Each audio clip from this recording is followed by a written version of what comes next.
cette nouvelle vidéo.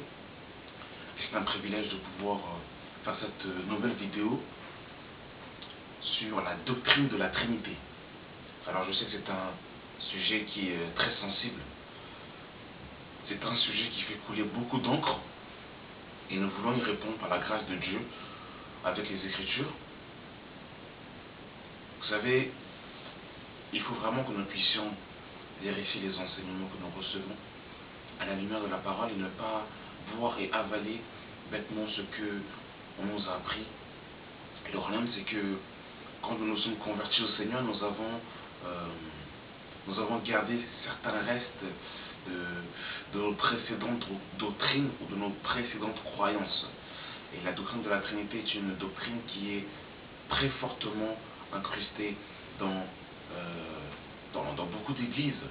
Et aujourd'hui, nous voulons répondre à ce sujet avec les Écritures. Qu'est-ce que dit la Bible à ce sujet? Alors, qu'est-ce que la doctrine de la Trinité? La doctrine de la Trinité est une doctrine qui nous présente trois dieux en un, qui présente Dieu le Père, Dieu le Fils et Dieu le Saint-Esprit. Et cette doctrine dit qu'ils sont trois entités distinctes, mais ils sont un seul Dieu. Donc nous voulons répondre à cette réponse, à cette manière de percevoir Dieu avec les Écritures. Est-ce qu'il y a trois dieux? Est-ce qu'il y a trois dieux? Alors, j'aimerais vraiment que nous puissions prendre le temps. Nous allons partir dans l'Ancienne Alliance et nous allons remonter jusqu'au Nouveau Testament pour voir qu'est-ce que les prophètes et qu'est-ce que les apôtres nous disent à ce sujet. Parce que la Bible nous dira dans Éphésiens 2:20, j'aime beaucoup ce passage pour ceux qui me connaissent, parce que pour moi il est capital, il est fondamental. Éphésiens 2:20 nous dira, vous avez été édifiés sur le fondement des apôtres et des prophètes, Jésus-Christ étant lui-même la pierre angulaire. Ça veut dire que notre foi, mes frères et sœurs, doit être basée sur ce que les prophètes et ce que les apôtres nous ont dit, Jésus-Christ étant lui-même la pierre angulaire. Nous avons été édifiés sur leur enseignement. Donc il faut, frères et sœurs, que si la parole nous parle de la Trinité, il faut que nous puissions le voir dans l'Ancienne Alliance et dans le Nouveau Testament. Il faut que nous puissions le voir. Il faut que ce soit manifeste, il faut qu'on le ressorte. Est-ce que la Bible nous parle de trois dieux? Nous allons le voir sans plus tarder. Alors mes frères et sœurs, sans plus tarder, prenez votre Bible avec vous, ou prenez des notes, afin que vous puissiez vous-même aller vérifier et demander à Dieu et méditer sur ces passages qui vont être donnés pour pouvoir voir et vérifier ce qui va être dit. Je vais partir dans l'Ancienne Alliance et je vais commencer avec Moïse. J'aurais pu commencer encore bien avant, mais il y a beaucoup de passages qu'on peut donner par rapport à l'unicité de Dieu. Mais je vais d'abord commencer avec Moïse dans Exode 3. Lorsque l'Éternel va aller rencontrer Moïse, comment est-ce que Dieu va se présenter à Moïse? Sous quel aspect va-t-il se présenter à Moïse? Va-t-il se présenter comme le Dieu trinitaire ou le Dieu unitaire? Nous allons le voir sans plus tarder. Nous sommes dans Exode. Exode, mes frères et sœurs. Nous allons laisser le Saint-Esprit nous conduire durant toute cette vidéo et que lui-même prenne le contrôle de cette vidéo du début à la fin. Je suis dans Exode, chapitre 3, à partir du verset 3. Moïse dit, je veux me détourner pour voir quelle est cette grande vision et pourquoi le buisson ne se consume point. L'Éternel dit qu'il se détournait pour voir. Et Dieu l'appela du milieu du buisson et dit, Moïse, Moïse. Il répondit, me voici. Dieu dit, n'approche pas ici, ôte tes souliers à tes pieds, car le lieu sur lequel tu te tiens est un lieu saint. Et il ajouta, je suis le Dieu de ton père, le Dieu d'Abraham, le Dieu d'Isaac et le Dieu de Jacob. Moïse se cacha le visage et il craignait de regarder Dieu. Donc on voit ici que lorsque Dieu va d'abord se présenter, il va se présenter à Moïse comme étant le Dieu unique. Il ne va pas mettre sa personne au pluriel, mais il va mettre sa personne à la première personne du singulier. Nous allons revenir après par la suite dans Genèse 1, 26, où lorsque Dieu dit faisons l'homme à notre image et qui met sa personne au pluriel, nous allons expliquer par la suite ce que ça veut dire.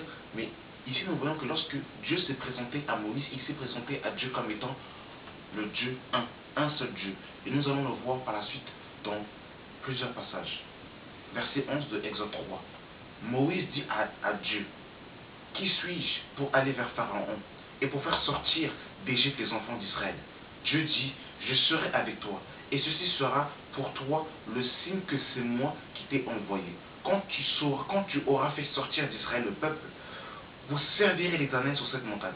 Moïse dit à Dieu, j'irai donc vers les enfants d'Israël, et je leur dirai, le Dieu de vos pères m'envoie vers vous, mais s'ils me demandent quel est son nom, que leur répondrai-je? Dieu dit à Moïse, je suis celui qui est. Et il ajouta, c'est ainsi que tu répondras aux enfants d'Israël, celui qui m'a envoyé vers vous. Voyez-vous? Dieu dit encore à Moïse, tu parleras ainsi aux enfants d'Israël, l'Éternel, le Dieu de vos pères, le Dieu d'Abraham, le Dieu d'Isaac et le Dieu de Jacob m'envoie vers vous. Donc voyez-vous ici, il dira, Moïse va dire à Dieu, mais s'il me demande quel est son nom, que leur répondrai-je? Et Dieu dira à Moïse, tu leur diras, je suis celui qui est. Et ici, je suis, nous le lisons dans la version française, mais dans les textes hébraïques, le verbe être n'est pas un verbe en fait. Quand l'Éternel dit je suis, c'est son nom. En fait, c'est le nom de l'Éternel, c'est le nom qu'il porte. Ce n'est pas l'auxiliaire être, ce n'est pas le verbe être, c'est le nom de Dieu. C'est-à-dire que celui qui vit par lui-même, celui qui subsiste par lui-même, tout simplement. Voilà comment est-ce qu'on peut le comprendre. Donc voyez-vous, lorsque Dieu s'est présenté à Moïse, mes frères et sœurs ici, on voit que Dieu va mettre sa personne à la première personne du singulier. Il ne va pas se présenter à Moïse comme étant trois dieux, mais comme étant le Dieu un. Et nous allons encore avancer dans le sujet. Nous allons partir, frères et sœurs, dans Exode 20. Dans Exode 20, frères et sœurs, Dieu va donner à Moïse les 10 commandements. Et regardez le commandement que Dieu va donner à Moïse, mes frères et sœurs. Nous sommes dans Exode chapitre 20, à partir du verset 3. Tu n'auras point d'autre Dieu devant ma face. C'est le commandement, le premier commandement que Dieu a donné dans les 10 commandements. Tu n'auras pas d'autre Dieu devant ma face. Donc ici, Dieu dit clairement qu'il ne veut pas qu'on soit polythéisme. Il ne veut pas qu'on serve plusieurs dieux, mais il veut qu'on serve un seul Dieu. Il dit que tu n'auras pas d'autre Dieu devant ma face. Il se présente comme étant le Dieu unique. Et nous allons encore le voir, nous allons encore avancer. Nous sommes, frères et sœurs, dans Deutéronome. Deutéronome 6. Deutéronome 6, le verset 4. C'est l'une des prières les plus connues chez les Hébreux, chez les Juifs. Le Shema Israël. Deutéronome 6, 4 nous dit, écoute Israël, l'Éternel notre Dieu est le seul éternel. Tu aimeras l'Éternel ton Dieu de tout ton cœur, de toute ton âme, de toute ta force. Je relis le verset 4. Écoute Israël, l'Éternel notre Dieu est le seul éternel. Et en hébreu, on dit Shema Israël, Adonai Eloheinu, Adonai Echad. En fait, en gros, littéralement, c'est-à-dire que Echad ici, c'est l'unité indivisible, indissociable. L'unité parfaite de Dieu. C'est la prière la plus connue chez les Hébreux. Écoute, ô Israël, le Seigneur notre Dieu est le seul Seigneur. Donc voyez-vous, ici, Dieu va se présenter comme étant le Dieu unique. Nous sommes dans Deutéronome, toujours. Deutéronome, le verset 32. Que Dieu nous aide et que les écailles tombent. Jugez-vous par vous-même à la lumière de la parole pour comparer les doctrines que nous avons reçues et qu'est-ce que la parole dit. Nous sommes dans Deutéronome 32, le verset 39. Sachez donc que c'est moi qui suis Dieu et qu'il n'y a point de Dieu près de moi. Je fais vivre et je fais mourir, je blesse et je guéris, et personne ne délivre de ma main. Je relis le verset 39. Sachez donc que c'est moi qui suis Dieu, et il n'y a point de Dieu près de moi. Voyez-vous, frères et sœurs, Il n'y a pas un autre Dieu qui est à côté de Dieu. Voyez-vous, frères et sœurs, lorsque la parole de Dieu va nous dire que Christ est assis à la droite de Dieu, c'est un langage. En fait, en gros, ça veut tout simplement nous faire comprendre que Christ occupe une position d'autorité. Parce que Dieu n'a pas de droite physique. La Bible va nous dire que les cieux des cieux ne peuvent te contenir. Dieu ne peut pas être contenu dans le ciel. Quand on dit que Christ est assis à la droite de Dieu, il n'est pas une question d'une droite physique comme quelqu'un pourrait s'asseoir à ma droite. Voyez-vous? Parce que Dieu remplit tout en tous. Et nous allons le voir par la suite. Que Dieu remplit tout en tous. Et les cieux ne peuvent le contenir. Donc quand on parle que Christ est assis à la droite de Dieu, c'est une question d'autorité. C'est un langage prophétique. Mais ça ne veut pas dire que Christ est assis physiquement à côté de Dieu. Voyez-vous? Parce que ici Dieu dit clairement que sachez donc que c'est moi et que je suis Dieu. Et qu'il n'y a point de Dieu près de moi. Nous allons encore continuer encore. Je pense que le Seigneur commence déjà un peu à commencer à éclairer encore les zones d'ombre de certaines personnes. Et je bénis le Seigneur que la parole nous affranchit, la parole nous libère, la parole nous fait grandir, la parole nous délivre. Nous sommes dans Ésaïe, frères et sœurs, nous sommes dans Ésaïe sans plus tarder. Ésaïe va bien nous apprendre vraiment que Dieu est un et qu'il n'y a pas plusieurs dieux, frères et sœurs. Il faut vraiment que nous puissions comprendre ces choses. Il n'y a pas trois dieux dans la Bible. Il n'y a pas trois dieux dans la parole. Ce n'est pas ce que la parole de Dieu nous enseigne. Nous sommes dans Ésaïe, mes frères et sœurs. Ésaïe, à partir du verset 41. Ésaïe, chapitre 41, le verset 4. Qui a fait et exaucé ces choses? C'est celui qui a appelé les générations dès le commencement. Moi, l'Éternel, le premier, et le même jusqu'au dernier des âges. Il dira, mes frères et sœurs, ce Dieu, dans Ésaïe 42, le verset 8, il dira, je suis l'Éternel, c'est là mon nom, et je ne donnerai pas ma gloire à un autre, ni mon honneur aux idoles. Voici les premières choses se sont accomplies et je vous en annoncerai de nouvelles. Verset 8. Je suis l'Éternel, c'est là mon nom, et je ne donnerai pas ma gloire à un autre, ni mon honneur aux idoles. Donc voyez-vous, ici Dieu nous fait comprendre clairement qu'il ne donne sa gloire à personne, ni son honneur aux idoles. Voyez-vous, l'Éternel ne partage sa gloire avec personne. Dieu ne donne sa gloire avec personne, parce qu'il est le Dieu unique. Il est le Dieu 1. Nous sommes frères et sœurs dans Ésaïe 44, le verset 6. Ainsi parle l'Éternel, le roi d'Israël et son Rédempteur, l'Éternel des armées. Je suis le premier et je suis le dernier, et hors moi, il n'y a point de Dieu. Verset 8. N'ayez pas peur et ne tremblez pas. Ne te laisse pas dès longtemps annoncer et déclarer, vous êtes mes témoins, y a-t-il un autre Dieu que moi? Y a-t-il d'autres rochers que moi? Je n'en connais point. Voilà ce que l'Éternel dit, mes frères et sœurs. Voilà ce que l'Éternel déclare de sa propre bouche. Nous sommes dans Ésaïe 44, toujours, le verset 24. Ainsi parle l'Éternel, ton Rédempteur, celui qui t'a formé dès ta jeunesse, dès ta naissance, pardon. Moi, l'Éternel, j'ai fait toutes choses. Seul, j'ai déployé les cieux. Seul, j'ai étendu la terre. Seul. Voyez-vous, mes frères et sœurs? Seul. Verset 5. Je suis, verset 5 de Ésaïe 45. Ésaïe 45, verset 5. Je suis l'Éternel. Il n'y en a point d'autre. Hors moi, il n'y a point de Dieu. Je t'ai saint avant que tu me connusses. C'est ainsi que l'on sache du soleil, levant du soleil couchant, que hors moi, il n'y a point de Dieu. Je suis l'Éternel, il n'y en a point d'autre.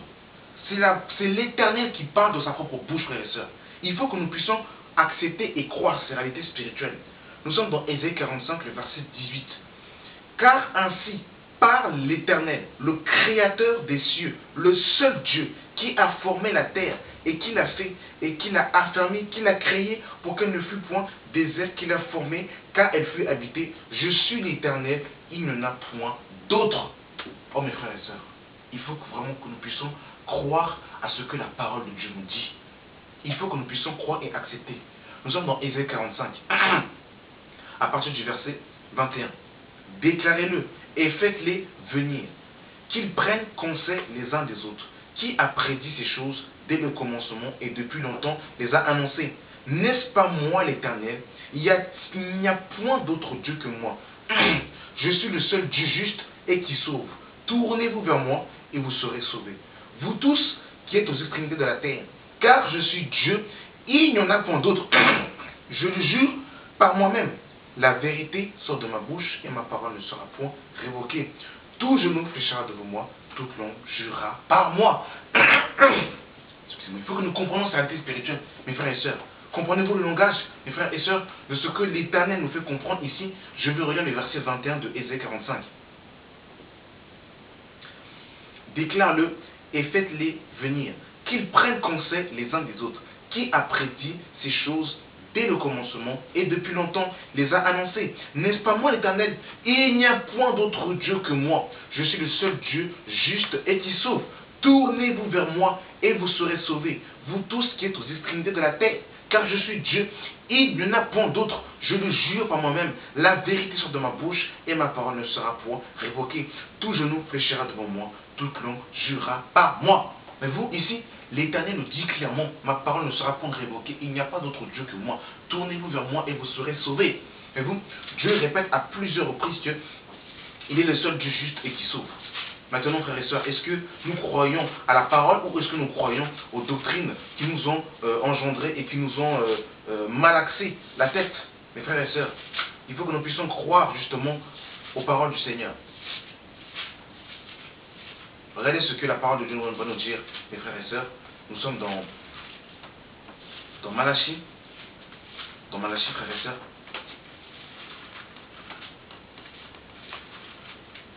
Malachie chapitre 2. Malachie chapitre 2, le verset 10. N'avons-nous pas tous un seul Père? N'est-ce pas un seul Dieu qui nous a créés? Pourquoi donc sommes-nous infidèles l'un envers l'autre, en profanant l'alliance de nos pères? N'avons-nous pas tous un seul Père?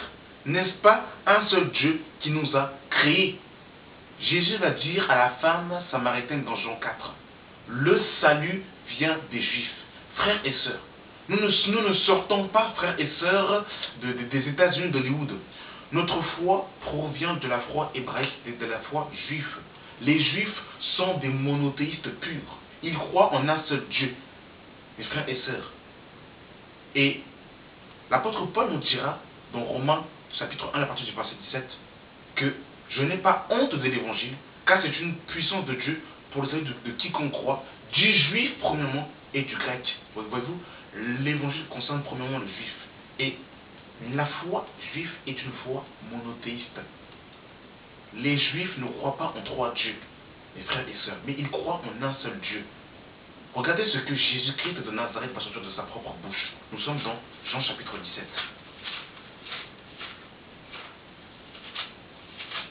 Jean 17, mes frères et sœurs. Jean chapitre 17. À partir du verset 3. Or, la vie éternelle, c'est qu'ils te connaissent, toi, le seul vrai Dieu, et celui que tu as envoyé, Jésus-Christ. Or, la vie éternelle, c'est qu'ils te connaissent, toi, le seul vrai Dieu. Toi, le seul vrai Dieu. Toi, le seul, et non les dieux, le seul Dieu. Voyez-vous? Donc ici, Jésus va encore montrer, Jésus-Christ homme va nous montrer qu'il n'y a qu'un seul Dieu, frères et sœurs. Il faut que nous comprenions ces choses. Il n'y a pas trois dieux, il y a un seul Dieu, mes frères et sœurs. Il faut que ce soit clair dans nos têtes. Il faut que nous puissions le comprendre. Il faut que nous puissions avoir foi aux Écritures, frères et sœurs. Regardez encore ce que l'apôtre Paul va nous dire. Frères et sœurs, nous sommes dans 1 Corinthiens chapitre 8, à partir du verset 5.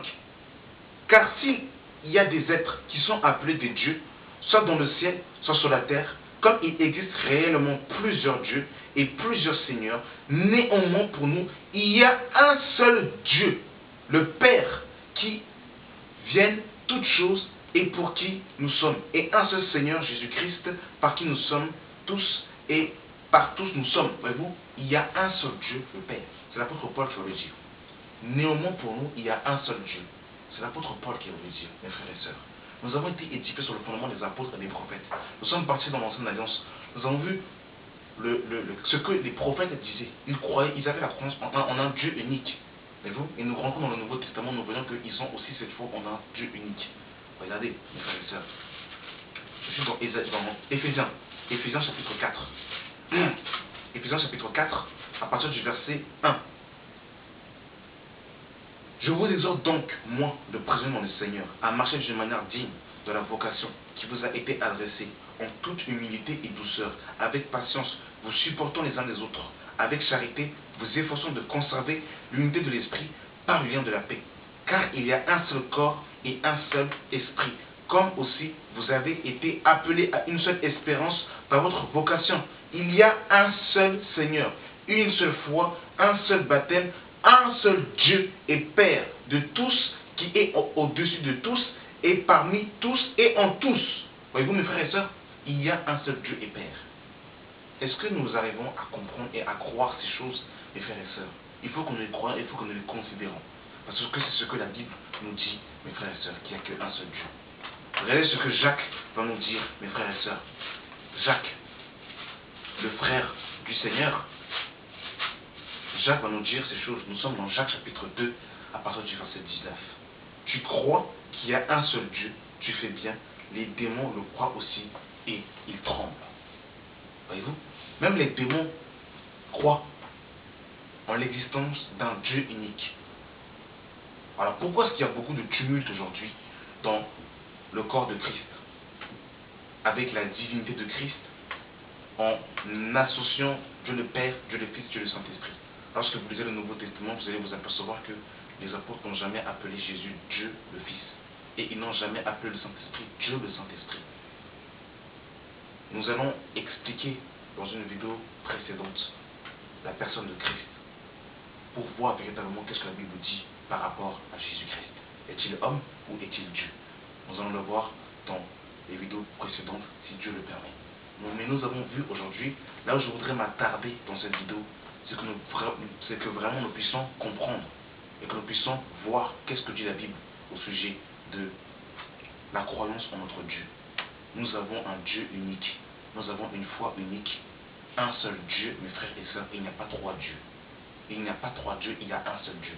Lorsque Dieu va dire dans Genèse 1, faisons-le dans notre image, c'est Dieu ici, c'est le pluriel de majesté. Mais ça ne veut pas dire que Dieu parlait à trois personnes, frères et sœurs. Parce qu'on ne peut pas, frères et sœurs, mettre Dieu dans trois personnes. Dieu est infiniment infini, mes frères et sœurs. Les cieux des cieux ne peuvent le contenir. Parce que certaines personnes diront que ici le Seigneur parlait à son Fils Jésus, il parlait au Saint-Esprit. Alors je poserai une question. Où maintenant sont Melchisédek? Où sont l'ange de l'Éternel? Où est... Voyez-vous, Dieu, on peut encore parce que Dieu dans la Bible s'est présenté de plusieurs manières. Il s'est présenté comme étant l'ange de l'Éternel. Il s'est présenté comme Melchisédek. Voyez-vous, comme plusieurs personnes. Donc on ne peut pas fermer Dieu dans trois personnes. Ce n'est pas possible, mes frères et sœurs. Ce n'est pas possible. Parce que Dieu est infiniment, infiniment. C'est le pluriel de majesté. C'est comme ça qu'il faut le comprendre. Mais Dieu ne parlait pas à plusieurs personnes. Voyez-vous, il n'y a qu'un seul Dieu au ciel. Et je vais vous donner un exemple terre à terre pour que vous puissiez comprendre. Il y a un adage qui nous dit qu'il n'y a pas plusieurs capitaines sur un seul bateau. Comment pouvez-vous comprendre qu'au ciel, il y a plusieurs dieux qui dirigent un seul royaume? Ce n'est pas possible, frères et sœurs. Le royaume de Dieu est très bien coordonné parce que Dieu est l'architecte par excellence. Au ciel, il y a un seul trône et il n'y a pas trois trônes. Lorsque vous lisez Apocalypse, vous allez vous apercevoir que Jean a toujours présenté un seul trône et une personne assise sur le trône, et non deux personnes, et non trois personnes assises sur le trône, mais une seule personne assise sur le trône. Et les anges ne sont pas dans une adoration polythéisme. Les anges n'adorent pas plusieurs dieux, mais ils adorent un seul Dieu, le Dieu unique, celui qui est, qui était et qui revient. Saint, Saint, Saint à l'Éternel, disent les anges qui sont dans le ciel. Donc voyez-vous, nous allons parler de la personne de Christ dans une prochaine vidéo. Nous allons parler justement sur l'humanité de Christ et sur sa divinité selon les Écritures pour comprendre un peu. Mais avant de parler de la personne de Christ, de la divinité de Christ, j'aimerais vraiment que nous puissions comprendre aujourd'hui que la Bible nous présente un seul Dieu, et non trois dieux, et non la Trinité. Il nous présente Dieu comme étant un seul Dieu. Maintenant, c'est vrai que c'est quelque chose de difficile à concevoir, à percevoir, parce que Dieu est tellement vaste et tellement complet. Voilà pourquoi ce que j'aimerais que, à la fin de cette vidéo, vous puissiez aller partir dans la présence de Dieu, prier le Seigneur afin qu'il se révèle à vous et qu'il vous explique sa personne intimement avec les Écritures et qu'il vous l'enseigne par ce Saint-Esprit afin que ce soit clair dans vos pensées, que justement ce polythéisme puisse être cassé dans nos cœurs et que nous puissions avoir la foi en un seul Dieu. Merci Seigneur d'avoir permis que cette vidéo soit faite. J'espère qu'elle touchera beaucoup de gens. Merci de me suivre, merci pour vos commentaires et que le nom de notre Seigneur Jésus-Christ soit béni au nom de Jésus.